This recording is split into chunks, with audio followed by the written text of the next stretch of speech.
আমরা এখন একটা মজার জিনিস জানব। আমরা বিভিন্ন সময় দেখছি যে এস অরবিটালে সর্বোচ্চ 2টা ইলেকট্রন থাকতে পারে, পি অরবিটালে সর্বোচ্চ 6টা, ডি অরবিটালে সর্বোচ্চ 10টা এবং এফ অরবিটালে সর্বোচ্চ দেখতে পাই আমরা 14টা ইলেকট্রন। বাট কিভাবে এই জিনিসগুলো হচ্ছে সেই জিনিসটাই এখন দেখব। তবে বি কেয়ারফুল, তোমরা যারা কোয়ান্টাম সংখ্যা সম্পর্কে জানো না বা জেনে আসোনি তারা এই ক্লাসটা করিও না। শুধুমাত্র তারাই করবা যারা কোয়ান্টাম সংখ্যা তোমরা জানো। তো আমরা চলে যাচ্ছি, একটা অবশ্য হেডলাইন লিখছি আমি যে কেন S2 P6 D10 F14 হয় আর কি। তো আমরা একটু দেখি এস অরবিটালের জন্য এল এর মান কি হয় বলো তো, যারা কোয়ান্টাম সংখ্যা পড়ে আসছো তোমরা? 0 হয়। এম এর মান কত হয়? এম এর মান হয় 0। ওই এম দ্বারা কিন্তু আমরা অরবিটাল সংখ্যা বুঝি, কিন্তু এল এর মান দ্বারা বুঝি যে এটা কোন প্রকৃতির অরবিটাল। 0 মানে ওটা এস প্রকৃতির অরবিটাল, এস অরবিটাল। 0 মানে এস অরবিটাল। তো এস অরবিটাল কয়টা আছে? কেন মান কয়টা পাইছি? একটা। 0 মানে একটা মান পাইছি এখানে। 0 ঠিক আছে, বাট ভ্যালু কি, মান কি? মান একটা।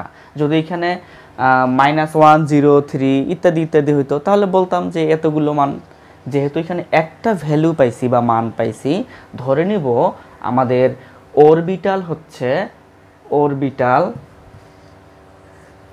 লিখতেছে কই, অরবিটাল অরবিটাল হচ্ছে একটি। ওই যে ভ্যালু পাইছি একটি, এই কারণে 1 লিখলাম। তো এটাও তুমি জানো একটি অরবিটালে ইলেকট্রন থাকতে পারে কিন্তু 2টি। তাহলে এখানে ইলেকট্রন থাকবে কয়টি? 2টি। এস অরবিটালে ইলেকট্রন থাকে 2টি। একটা এই স্পিনে দেখাচ্ছি আমি, আর একটা এই স্পিনে দেখাচ্ছি আমি। আমি আবারও বলতেছি, যারা তোমরা কোয়ান্টাম সংখ্যা জানো না বা একেবারেই জানো না তারা এই ক্লাসটা কিছুই বুঝবা না। এই ক্লাসটা শুধু তাদের জন্যই যারা কোয়ান্টাম সংখ্যা জানে। তো আমি আবারও যদি একটু সামারি টানি যে এস অরবিটালের জন্য আমাদের সহকারী কোয়ান্টাম সংখ্যা এল এর মান হচ্ছে 0।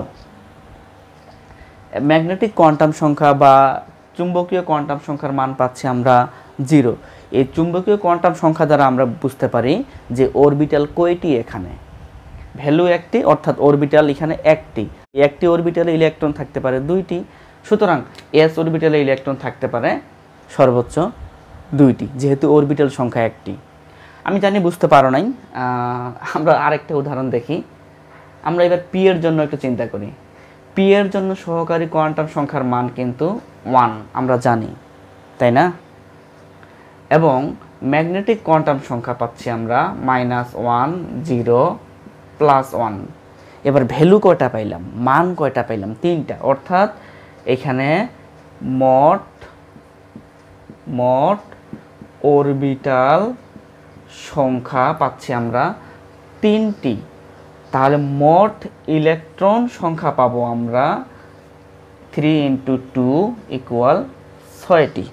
কেন 3 × 2 দিলাম? কারণ এক একটা অরবিটালে ইলেকট্রন থাকতে পারে সর্বোচ্চ 2টা। তাহলে অরবিটাল আছে আমার, মোট অরবিটাল সংখ্যা 3টা। তাহলে একটা অরবিটালে যদি 3টা থাকে, একটা অরবিটালে যদি 2টা ইলেকট্রন থাকে, তাহলে 3টা অরবিটালে কয়টা থাকবে? 3 × 2 = 6টা। এইভাবে কিন্তু এখানে P6 আসছে। আশা করি বুঝতে পারছো এবার।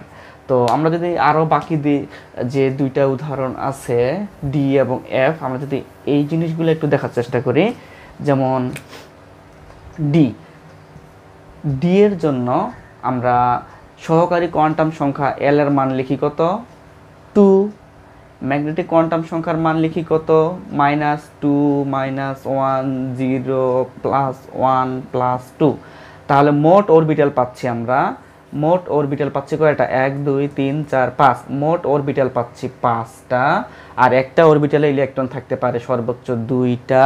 তাহলে 5 × 2 = পাচ্ছি আমরা কত? 10। এইভাবেই কিন্তু D10 আসছে। অর্থাৎ ডি অরবিটালে সর্বোচ্চ 10টা ইলেকট্রন থাকতে পারে। এইভাবেই আমরা বুঝতে পারি। তো আমরা যদি এফ অরবিটালটা একটু দেখাই তাহলে এইভাবে দেখাইতে পারি। এফ অরবিটাল, এফ এর জন্য সহকারী কোয়ান্টাম সংখ্যার মান লিখতে পারি আমরা কত, 3। ম্যাগনেটিক কোয়ান্টাম সংখ্যার মান লিখতে পারি -3, -2, -1, 0, +1, +2, +3। মোট এম এর মান দ্বারা তো আমরা মোট অরবিটাল সংখ্যাটা বুঝতে পারি, তাই না?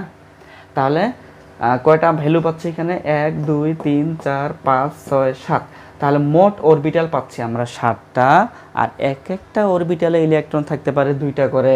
তাহলে মোট ইলেকট্রন পাচ্ছি আমরা 14টা। এইভাবেই কিন্তু আমরা বলে থাকি যে আসলে এফ অরবিটালে সর্বোচ্চ 14টা ইলেকট্রন থাকতে পারে। বোঝা গেছে? আমরা যে বিভিন্ন সময় ছোটোবেলায় পড়ছিলাম, ছোটোবেলায় বলতে 9 10 বা এসএসসি পড়ছিলাম বা ইন্টারও পড়তেছি, যে আজ আমাদের স্যারেরা বলে থাকে এস অরবিটালে সর্বোচ্চ 2টা থাকতে পারে ইলেকট্রন, এফ অরবিটালে 14টা, পি অরবিটালে 6টা, ডি অরবিটালে 10টা। তো কিভাবে? এইভাবে কিন্তু আমরা এই জিনিসটা বুঝতে পারি। আশা করি বুঝতে পারছো। এটা জাস্ট জানার জন্যই আমি তোমাদের দিলাম।